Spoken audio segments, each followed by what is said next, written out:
Lula da Silva.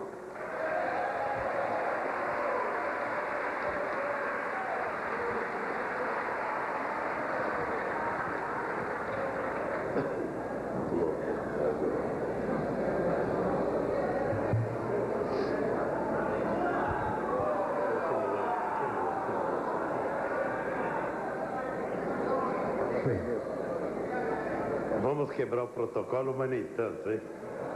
Olha aí. Uma característica, ele está avisando. Senhoras e excelentíssimos senhores, chefes de Estado e de governo, visitantes e chefes das missões especiais estrangeiras. Excelentíssimo senhor presidente do Congresso Nacional, senador Rames Tebet. Excelentíssimo senhor vice-presidente da República, José Alencar. Excelentíssimo senhor presidente da Câmara dos Deputados, deputado Efraim Moraes. Excelentíssimo senhor presidente do Supremo Tribunal Federal, ministro Marco Aurélio Mendes de Faria Melo. Senhoras e senhores ministras e ministros de Estado. Senhoras e senhores parlamentares. Senhoras e senhores presentes a esse ato de posse.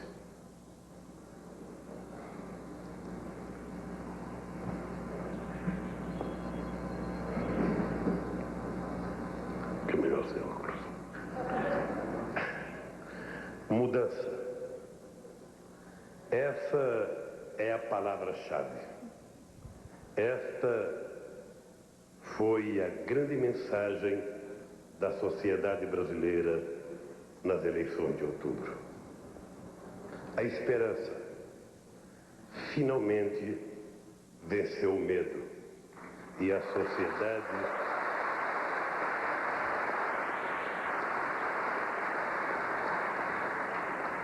decidiu que estava na hora de trilhar novos caminhos. Diante do esgotamento de um modelo que, em vez de gerar crescimento, produziu estagnação, desemprego e fome.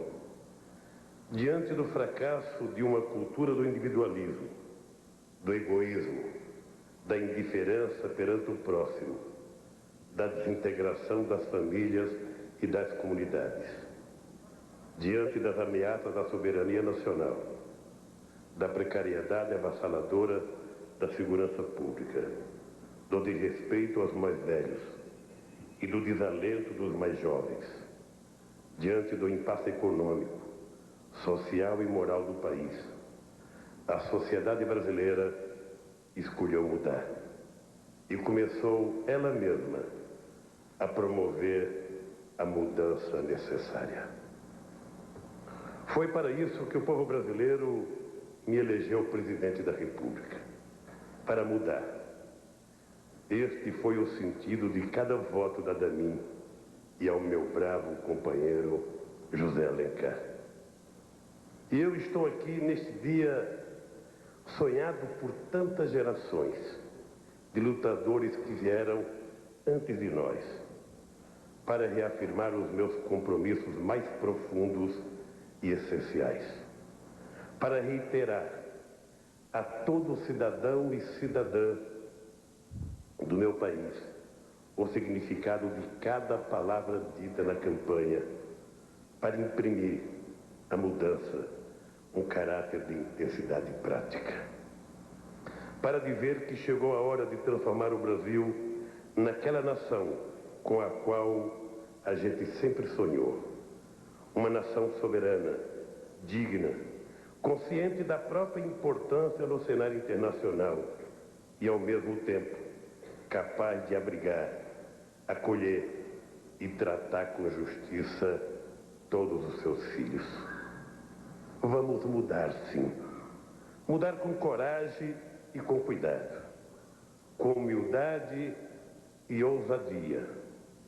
Mudar tendo consciência de que a mudança é um processo gradativo e continuado, e não um simples ato de vontade não um arrobo voluntarista.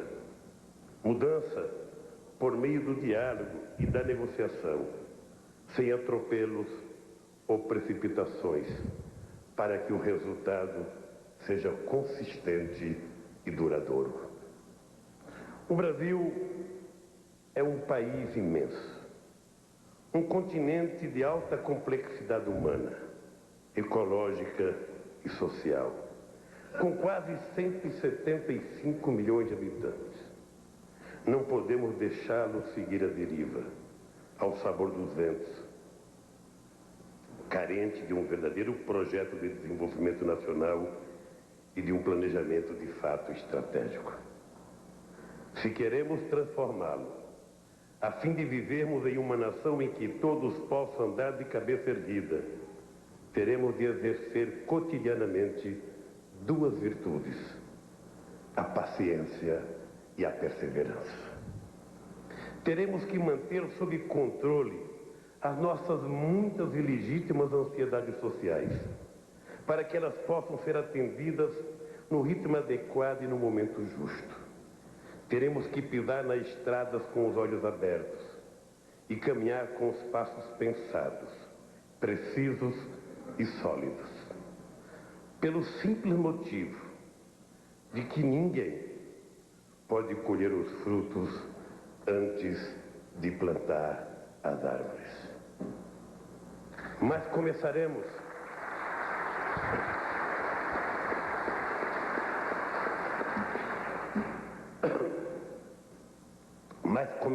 a mudar já, pois, como diz a sabedoria popular, uma longa caminhada começa pelos primeiros passos.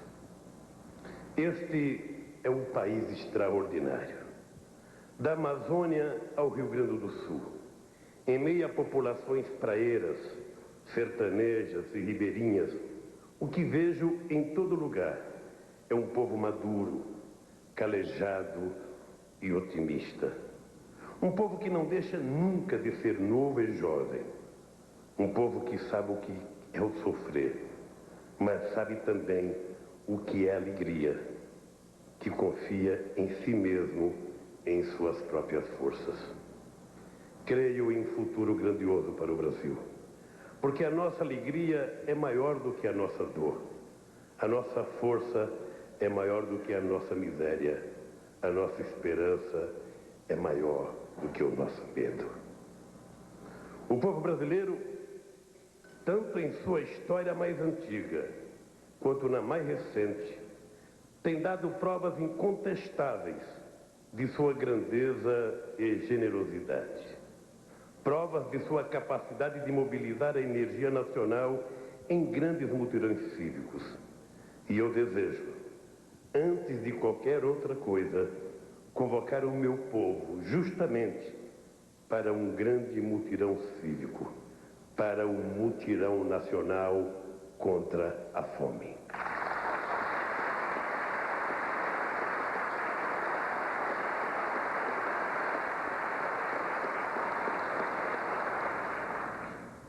Num país que conta com tantas terras férteis e com tanta gente que quer trabalhar, não deveria haver razão alguma para se falar em fome. No entanto, milhões de brasileiros, no campo e na cidade, nas zonas rurais mais desamparadas e nas periferias urbanas, estão neste momento sem ter o que comer.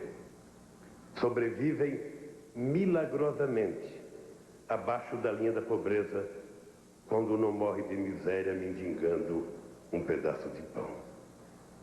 Essa é uma história antiga.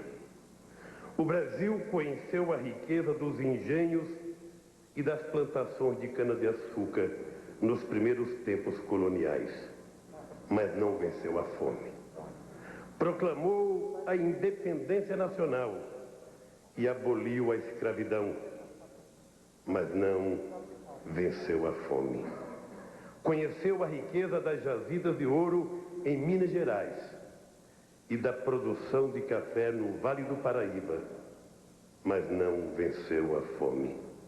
Industrializou-se, e forjou um notável e diversificado parque produtivo, mas não venceu a fome.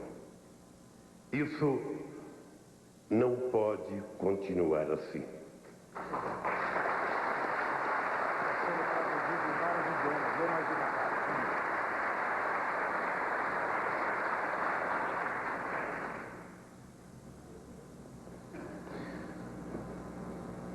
Enquanto houver um irmão brasileiro ou uma irmã brasileira passando fome, teremos motivos de sobra para nos cobrir de vergonha.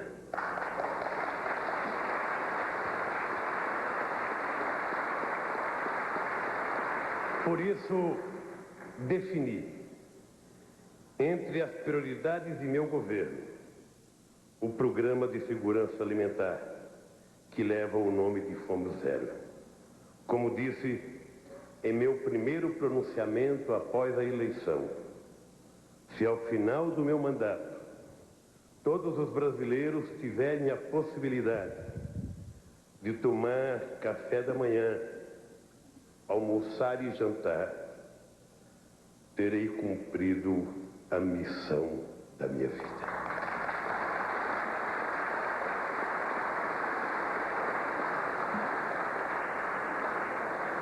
É por isso que hoje eu conclamo: vamos acabar com a fome em nosso país. Transformemos o fim da fome em uma grande causa nacional, como foram no passado a criação da Petrobras e a memorável luta pela redemocratização do país. Essa é uma causa que pode e deve ser de todos, sem distinção de classe, partido, ideologia. Face ao clamor dos que padecem o flagelo da fome, deve prevalecer o imperativo ético de somar forças, capacidades e instrumentos para defender o que é mais sagrado, a dignidade humana. Para isso, será também imprescindível fazer uma reforma agrária pacífica, organizada e planejada. Vamos garantir acesso à terra para quem quer trabalhar, não apenas por uma questão de justiça social, mas para que os campos do Brasil produzam mais e tragam mais alimentos para a mesa de todos nós. Tragam trigo, tragam soja, tragam farinha, tragam frutos, tragam o nosso feijão com arroz.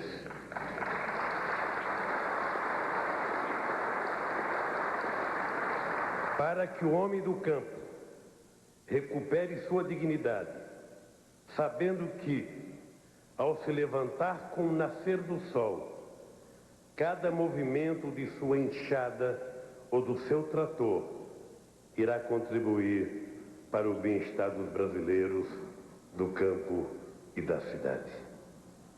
Vamos incrementar também a agricultura familiar, o cooperativismo, as formas de economia solidária. Elas são perfeitamente compatíveis com o nosso vigoroso apoio à pecuária e à agricultura empresarial, à agroindústria e ao agronegócio. São, na verdade, complementares, tanto na dimensão econômica quanto social. Temos de nos orgulhar de todos esses bens que produzimos e comercializamos. A reforma agrária será feita em terras ociosas, nos milhões de hectares hoje disponíveis para a chegada de famílias e de sementes, que brotarão viçosas com linhas de crédito e assistência técnica e científica.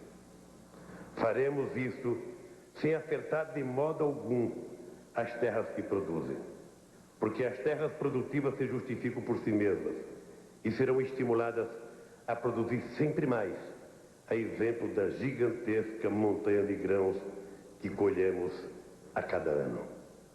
Hoje, tantas e tantas áreas do país estão devidamente ocupadas. as plantações se espalham a perder de vista. Há locais em que alcançamos uma produtividade maior do que a da Austrália e a dos Estados Unidos. Temos que cuidar bem, muito bem, desse imenso patrimônio produtivo brasileiro. Por outro lado, é absolutamente necessário que o país volte a crescer, gerando empregos e distribuindo renda. Quero reafirmar aqui o meu compromisso com a produção, com os brasileiros e brasileiras que querem trabalhar e viver dignamente do fruto do seu trabalho. Já disse e repito, criar empregos será a minha obsessão.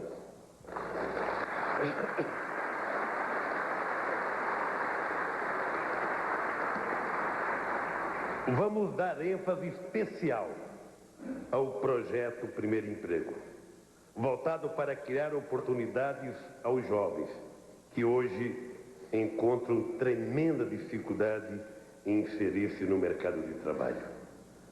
Nesse sentido, trabalharemos para superar nossas vulnerabilidades atuais e criar as condições macroeconômicas favoráveis à retomada do crescimento sustentado, para a qual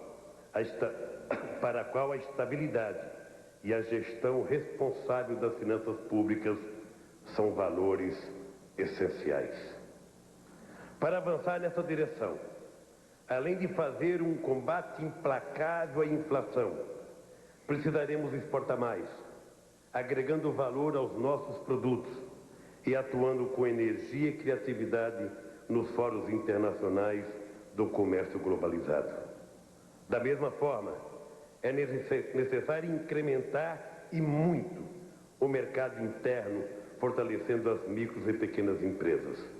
É necessário também investir em capacitação tecnológica e infraestrutura voltada para o escoamento da produção.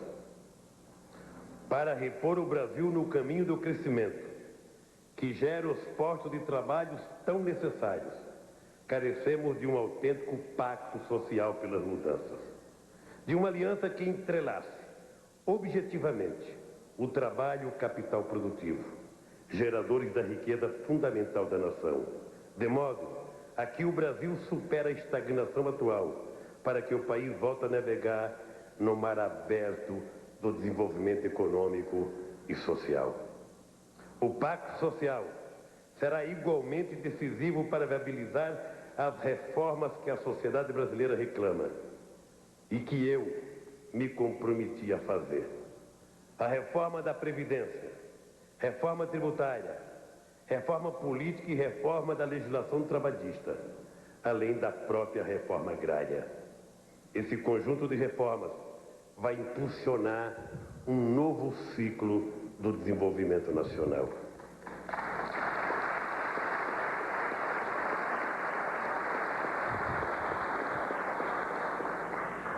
Instrumento fundamental desse pacto pelas mudanças será o Conselho Nacional de Desenvolvimento Econômico e Social, que pretendo instalar já a partir de janeiro, reunindo empresários, trabalhadores e lideranças dos diferentes segmentos da sociedade civil. Estamos num momento particularmente propício para isso, num momento raro da vida de um povo, num momento em que o presidente da República tem consigo, ao seu lado, a vontade nacional. O empresariado, os partidos políticos, as Forças Armadas e os trabalhadores estão unidos.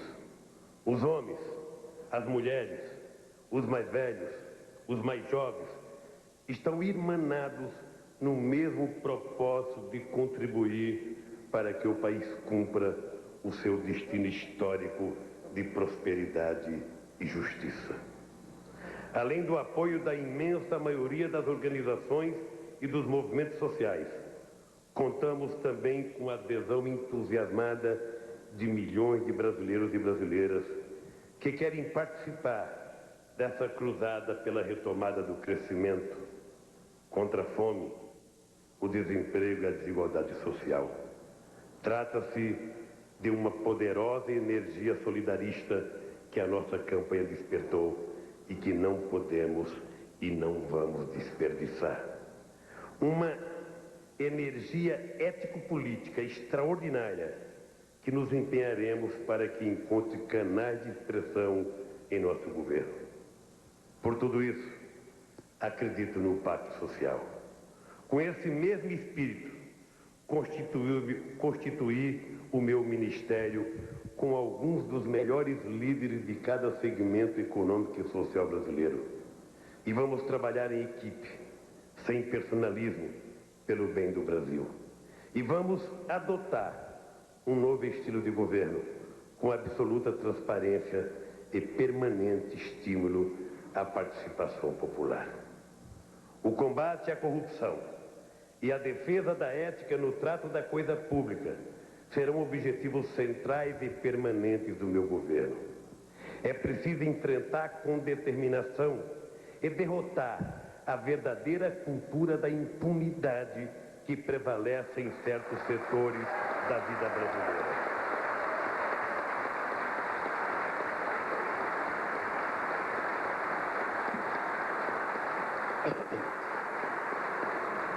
Não permitiremos que a corrupção, a sonegação e o desperdício continue privando a população de recursos que são seus e que tanto poderiam ajudar na sua dura luta pela sobrevivência.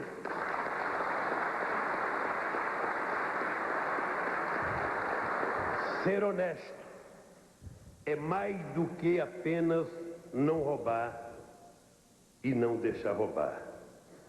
É também aplicar com eficiência e transparência, sem desperdício, os recursos públicos focados em resultados sociais concretos. Estou convencido de que temos dessa forma,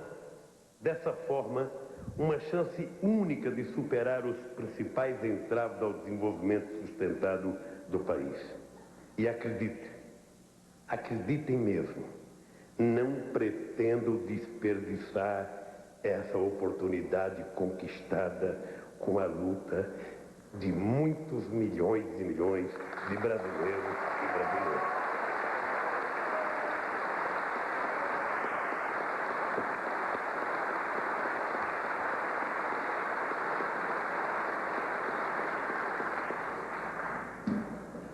Sob a minha liderança, o Poder Executivo manterá uma relação construtiva e fraterna com os outros poderes da República, respeitando exemplarmente a sua independência e o exercício de suas altas funções constitucionais.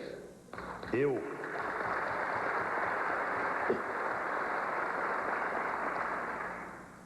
que tive a honra de ser parlamentar dessa casa, espero contar com a contribuição do Congresso Nacional no debate criterioso e na viabilização das reformas estruturais que o país demanda de todos nós. No meu governo, o Brasil vai estar no centro de todas as atenções. O Brasil precisa fazer, em todos os domínios, um mergulho para dentro de si mesmo, de forma a criar forças que lhe permitam ampliar o seu horizonte. Fazer esse mergulho não significa fechar as portas e janelas ao mundo. O Brasil pode e deve ter um projeto de desenvolvimento que seja ao mesmo tempo nacional e universalista. Significa simplesmente adquirir confiança em nós mesmos, na capacidade de fixar objetivos de curto, médio e longo prazos e de buscar realizá-los. O ponto principal do modelo para o qual queremos caminhar é a ampliação da poupança interna e da nossa capacidade própria de investimento. Assim como o Brasil necessita valorizar o seu capital humano, investindo em conhecimento e tecnologia. Sobretudo, nós vamos produzir. Porque a riqueza que conta é aquela que é gerada por nossas próprias mãos. É a riqueza produzida por nossas máquinas, pela nossa inteligência e pelo nosso suor. O Brasil é grande. Apesar de todas as crueldades e de todas as discriminações, especialmente contra as comunidades indígenas e negras, apesar de todas as desigualdades e de todas as dores, que não devemos esquecer jamais, o povo brasileiro realizou uma obra de resistência e construção nacional admirável. Construiu, ao longo dos séculos, uma nação plural, diversificada, contraditória até, mas que se entende de uma ponta à outra do território. Dos encantados da Amazônia aos orixás da Bahia, do frevo pernambucano às escolas de samba do Rio de Janeiro, dos tambores do Maranhão ao barroco mineiro, da arquitetura de Brasília à música sertaneja, estendendo o arco de sua multiplicidade nas culturas de São Paulo, do Paraná, de Santa Catarina, do Rio Grande do Sul e da região Centro-Oeste. Essa é uma nação que fala a mesma língua.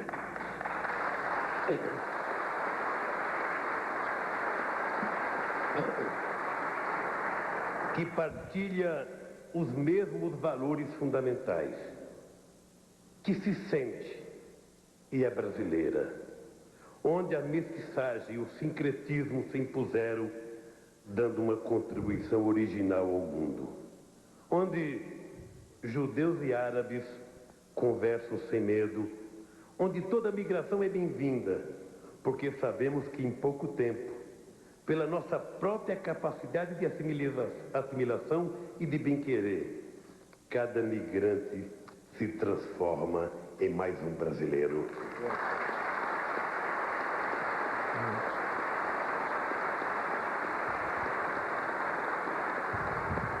Essa nação que se criou sobre o céu tropical tem que dizer a que veio.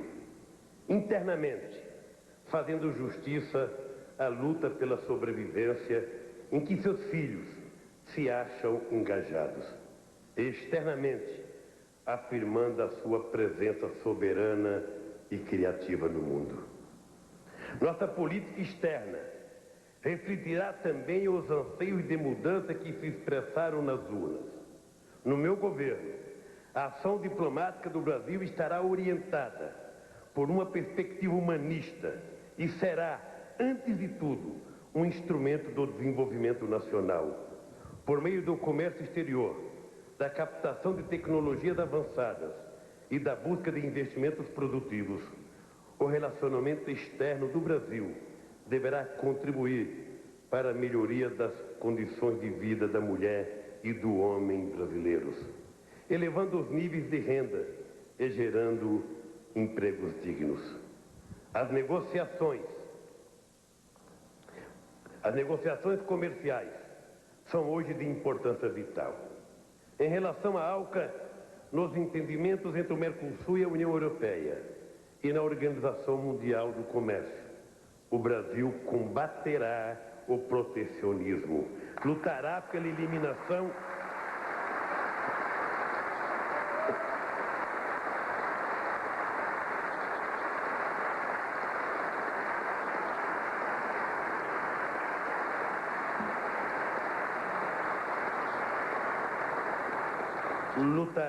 eliminação de barreiras e tratará de obter regras mais justas e adequadas à nossa condição de país em desenvolvimento.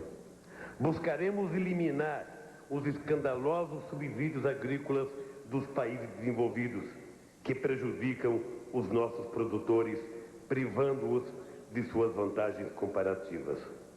Com igual empenho, nos esforçaremos para remover os injustificáveis obstáculos às exportações de produtos industriais.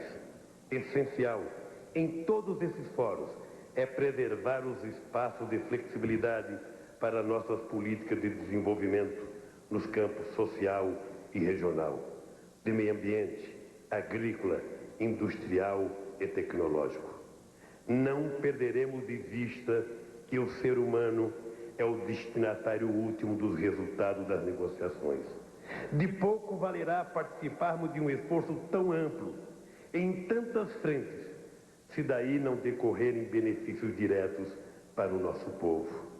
Estaremos atentos também para que essas negociações, que hoje em dia vão muito além de meras reduções tarifárias e englobam um amplo espectro normativo, não criem restrições inaceitáveis ao direito soberano do povo brasileiro de decidir sobre o seu modelo de desenvolvimento.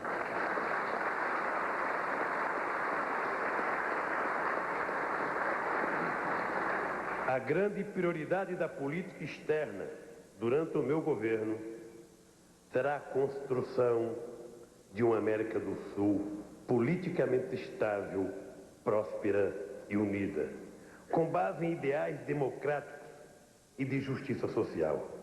Para isso, é essencial uma ação decidida de revitalização do Mercosul, enfraquecido pelas crises de cada um de seus membros e por visões muitas vezes estreitas e egoístas do significado da integração. O Mercosul, assim como a integração da América do Sul no seu conjunto, é sobretudo um projeto político. Mas esse projeto repousa em alicerces econômicos comerciais que precisam ser urgentemente reparados e reforçados. Cuidaremos também das dimensões social, cultural e científico-tecnológica do processo de integração. Estimularemos empreendimentos conjuntos e fomentaremos um vívido intercâmbio intelectual e artístico entre os países sul-americanos. Apoiaremos os arranjos institucionais necessários para que possa florescer uma verdadeira identidade do Mercosul e da América do Sul. Vários dos nossos vizinhos vivem hoje situações difíceis. Contribuiremos, desde que chamados e na medida de nossas possibilidades, para encontrar soluções pacíficas para tais crises, com base no diálogo, nos preceitos democráticos e nas normas constitucionais de cada país.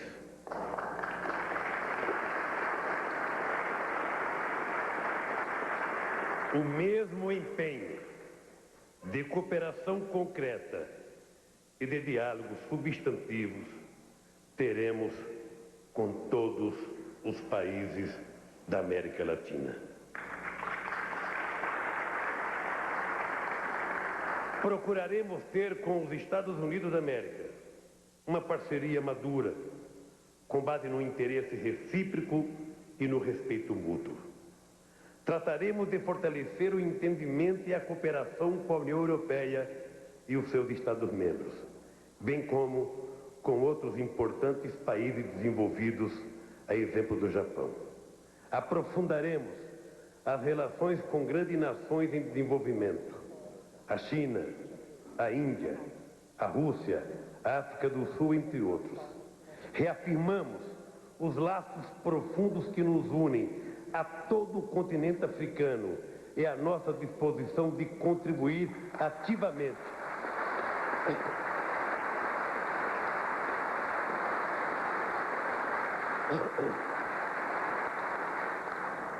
reafirmamos os laços profundos que nos unem a todo o continente africano e a nossa disposição de contribuir ativamente para que ele desenvolva as suas enormes potencialidades. Visamos não só explorar os benefícios potenciais de um maior intercâmbio econômico e de uma presença maior do Brasil no mercado internacional, mas também a estimular os incipientes elementos de multipolaridade da vida internacional contemporânea. A democratização das relações internacionais, sem hegemonias de qualquer espécie, é tão importante para o futuro da humanidade quanto a consolidação e desenvolvimento da democracia no interior de cada Estado.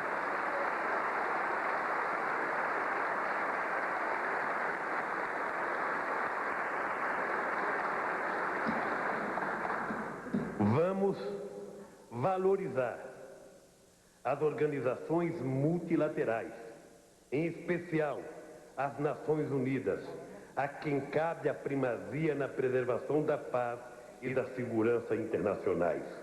As resoluções do Conselho de Segurança devem ser fielmente cumpridas. Crises internacionais, como a do Oriente Médio, devem ser resolvidas por meio pacífico e pela negociação.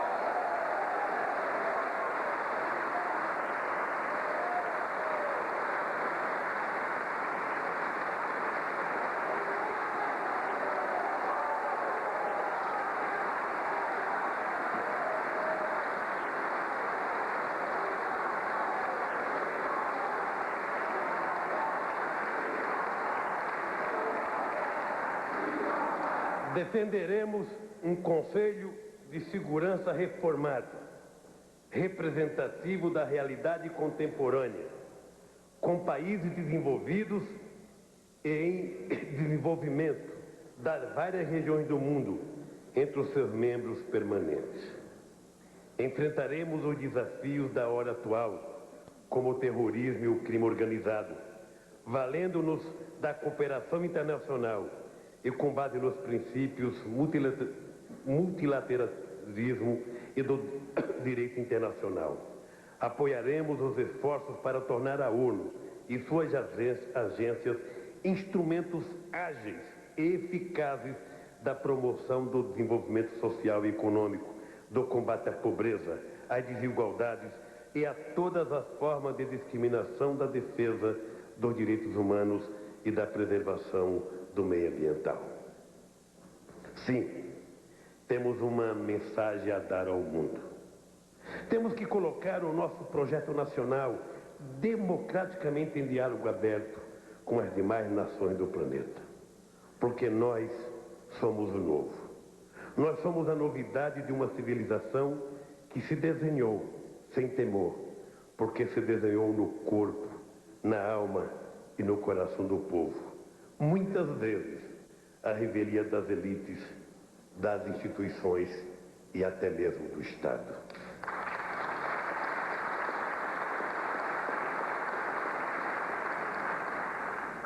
É verdade que a deterioração dos laços sociais no Brasil, nas últimas 2 décadas, decorrente de políticas econômicas que não favoreceram o crescimento, trouxe uma nuvem ameaçadora ao padrão tolerante da cultura nacional. Crimes hediondos, massacres e linchamentos crisparam o país e fizeram do cotidiano, sobretudo nas grandes cidades, uma experiência próxima da guerra de todos contra todos. Por isso, inicio este mandato com a firme decisão de colocar o governo federal em parceria com os estados a serviço de uma política de segurança pública muito mais vigorosa e eficiente. Uma política que, combinada com ações de saúde, educação, entre outras, seja capaz de prevenir a violência, reprimir a criminalidade e restabelecer a segurança dos cidadãos e cidadãs. Se conseguirmos voltar a andar em paz em nossas ruas e praças, daremos um extraordinário impulso ao projeto nacional de construir, neste rincão da América, um bastião mundial da tolerância, do pluralismo democrático e do convívio respeitoso com a diferença. O Brasil pode dar muito a si mesmo e ao mundo. Por isso devemos exigir muito de nós mesmos. Devemos exigir até mais do que pensamos, porque ainda não nos expressamos por inteiro na nossa história, porque ainda não cumprimos a grande missão planetária que nos espera. Porque o Brasil, nesta nova empreitada histórica, social, cultural e econômica, terá de contar, sobretudo, consigo mesmo. Terá de pensar com a sua cabeça, andar com as suas próprias pernas, ouvir o que diz o seu coração. E todos vamos ter de aprender a amar com intensidade ainda maior o nosso país, amar a nossa bandeira, amar a nossa luta, amar o nosso povo.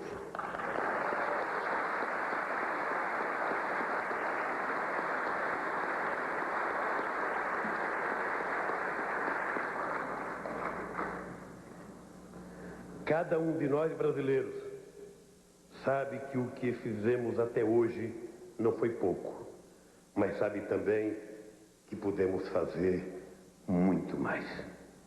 Quando olho a minha própria vida de retirante nordestino, de menino que vendia amendoim e laranja no Cais de Santos, que se tornou torneiro mecânico e líder sindical, que um dia fundou o Partido dos Trabalhadores e acreditou no que estava fazendo, que agora assume o posto de supremo mandatário da nação, eu vejo e eu sei, com toda a clareza e com toda a convicção, que nós podemos muito mais.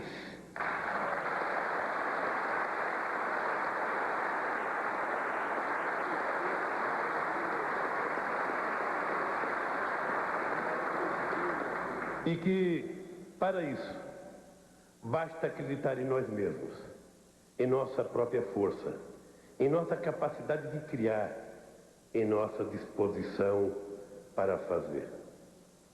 Estamos começando hoje um novo capítulo da história do Brasil. Não como nação submissa, abrindo mão de sua soberania. Não como nação injusta, assistindo passivamente ao sofrimento dos mais pobres. Mas como nação altiva, nobre, afirmando-se corajosamente no mundo, como nação de todos, sem distinções de classe, de etnia, de sexo e de crença. Este é um país que pode dar e que vai dar um verdadeiro salto de qualidade. Este é o país do novo milênio, pela sua potência agrícola, pela sua estrutura urbana e industrial, por sua fantástica biodiversidade, por sua riqueza cultural, por seu amor à natureza, pela sua criatividade, por sua competência intelectual e científica, por seu calor humano, pelo seu amor ao novo e à invenção, mas, sobretudo, pelos dons e pelos poderes do seu povo. O que nós estamos vivendo hoje, nesse momento, meus companheiros e minhas companheiras, meus irmãos e minhas irmãs de todo o Brasil, pode ser resumidos em poucas palavras. Hoje é o dia do reencontro do Brasil consigo mesmo.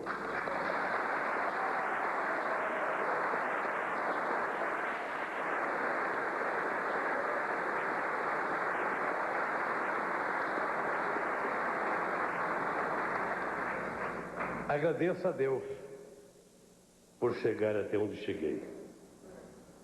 Sou agora o servidor público número 1 do meu país.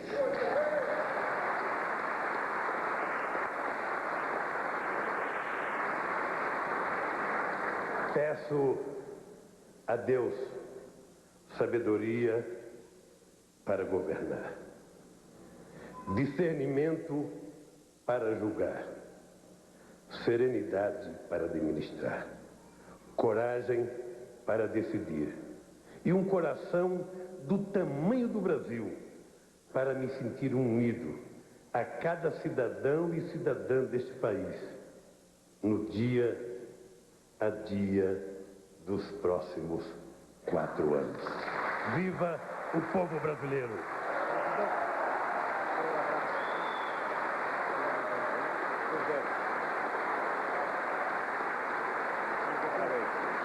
42 minutos de discurso do presidente Luiz Inácio Lula da Silva.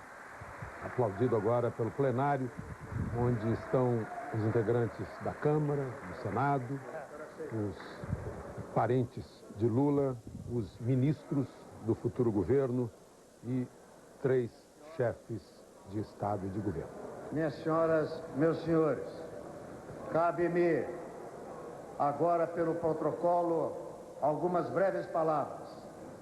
Antes, porém, eu quero dizer que eu sou um brasileiro feliz, porque, senhor presidente, Vossa Excelência assinou o termo de posse com a caneta do presidente do Congresso Nacional.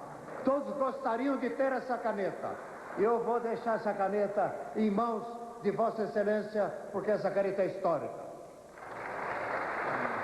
Digníssimas autoridades presentes, algumas palavras só, para dizer que a eleição e a posse de Vossa Excelência como Presidente da República é um acontecimento histórico portador de inúmeros significados, alguns dos quais gostaria de salientar.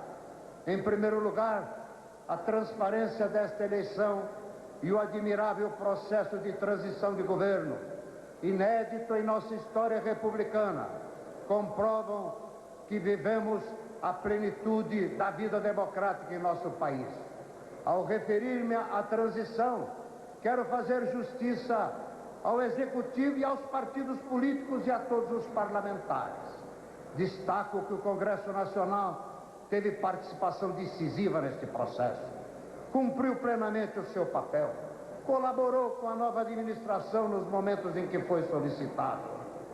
Apesar das limitações existentes, votou o orçamento da União para 2003, incorporou nele propostas do seu programa de governo e aprovou em apenas 48 horas o nome do futuro presidente do Banco Central, para que Vossa Excelência pudesse assumir com sua equipe econômica completa. Em segundo lugar, senhor presidente, Vossa Excelência, ao alcançar o mais alto posto da política nacional, oriundo de um passado de lutas em defesa da classe trabalhadora, é a prova firme da vontade da nação brasileira de enfrentar de uma vez por todas, com determinação e coragem, a terrível herança de desigualdades que nos envergonha e que tem sido o grande desafio, até agora insuperado, de tantas gerações de brasileiros. O Brasil escreve, sem dúvida, um novo capítulo na sua história, ao empossar na presidência da República um brasileiro que conhece o Brasil por vivência própria, um brasileiro que conhece o Brasil por dentro, conhece o Brasil por sua vida severina. Minhas senhoras e meus senhores, Ulisses Guimarães, o inesquecível timoneiro da travessia democrática, ao apresentar a nova Constituição que Vossas Excelências acabam de jurar, alertava que a mudança fundamental é mudar o homem em cidadão. E ele mesmo completava: só é cidadão quem ganha justo e suficiente salário, lê e escreve, mora, tem hospital e remédio e lazer quando descansa. Superar esse desafio, senhor presidente, é a enorme tarefa que a vontade soberana do povo depositou sobre seus ombros. As esperanças de todos os brasileiros encontram-se hoje sobre os cuidados de Vossa Excelência. A nação brasileira sabe que o Congresso Nacional é o parceiro imprescindível para o cumprimento dessa árdua missão. O Poder Legislativo é o espelho da sociedade e o oxigênio da democracia. E nenhum processo de mudanças, tal qual a nação deseja e Vossa Excelência promete, coerente e profundo, poderá ser levado a bom termo sem a sua efetiva participação. Como presidente do Congresso Nacional, reafirmo, sem servilismos impróprios e sem enfrentamentos inconsequentes, mantendo sua independência, o Poder Legislativo será o legítimo coautor desse processo de mudanças que é hoje o maior anseio de todos. Vossa Excelência bem sabe disso e aqui assim se pronunciou. Aqui buscou alguns dos seus mais importantes colaboradores. Aqui encontrou aquele que é seu companheiro de governo, o senador José Alencar, que veio do interior de Minas Gerais para conquistar o respeito e admiração de todo o Brasil pelo trabalho fecundo que desenvolveu no Senado Federal. Quero, minhas senhoras e meus senhores, senhores parlamentares, encerrar este breve pronunciamento, breve mais por força do protocolo do que por minha vontade, lembrando um grande brasileiro que acaba de comemorar 95 anos de uma existência generosa e fecunda. Ao falar sobre o seu trabalho, justamente louvado em todo o mundo, nosso arquiteto Oscar Niemeyer costuma dizer que sua obra não importa. O que importa é mesmo combater a miséria.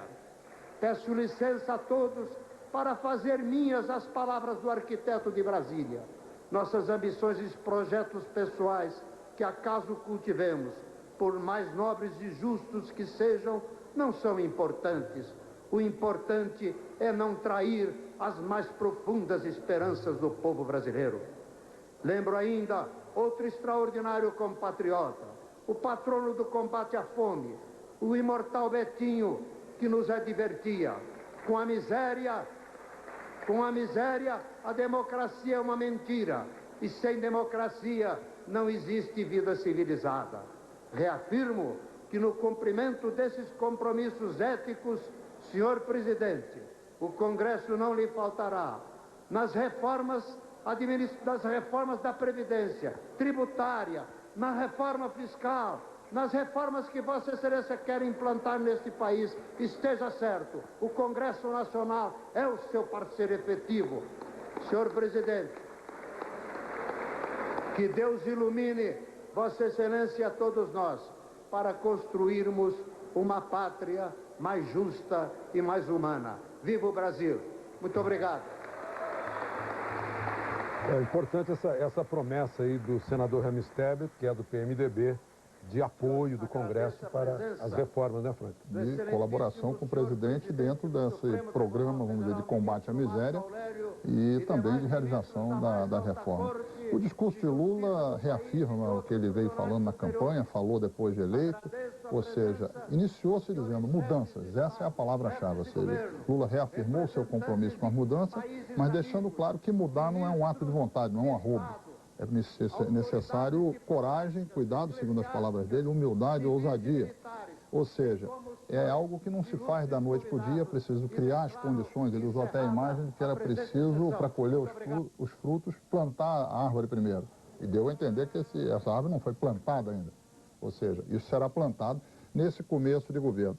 É importante a convocação que ele faz a um pacto social pelas mudanças, quer dizer, convocando todos os setores da sociedade a se unirem dentro dessa meta e assumindo claramente o compromisso de realizar as reformas que não foram realizadas no governo Fernando Henrique. A reforma previdenciária, no caso aí, certamente a reforma da previdência do setor público, a reforma tributária, a reforma da política e também a reforma da legislação trabalhista. É importante aí também registrar que a Constituição que Lula jurou hoje, sobre a qual Lula jurou, é uma Constituição que ele ajudou a fazer, que ele assinou, né? Foi deputado constituinte. É uma volta na história. E a gente observou aí, Franklin, ele deve estar sofrendo agora com isso, nesses abraços. Ele, por 2 ou 3 vezes, apalpou o ombro, onde sofre de bursite. Eu soube que ele já está com a acupunturista escolhido, né? Acho que não marcou ainda por causa dessa correria. Ele vai apelar agora para a acupuntura. Acho que aquele abraço que ele levou daquele popular ali, que pulou em cima do carro dele, seguramente deve ter ajudado a complicar um pouquinho mais a situação. A tensão, ele estava tenso o tempo todo. A gente notou na hora do toque do hino, em que as mãos não paravam, ele abotoava, mexia nos bolsos, punha as mãos ao longo do corpo, ora segurava ambas as mãos. Né? Ele estava muito inquieto também, devia estar tenso, deve estar tenso, é um momento importantíssimo na vida dele, deve ter ajudado também a aparecer a dor no ombro. O importante é, além dele fazer, do ponto de vista político, essa reafirmação de compromissos e mais ou menos de dar a entender qual vai ser o ritmo de busca, de realização desses compromissos, ou seja, que não é uma coisa simplesmente baseada na vontade, mas na criação de condições para fazer as mudanças, Lula também procurou no discurso dele vincular isso muito à história pessoal dele.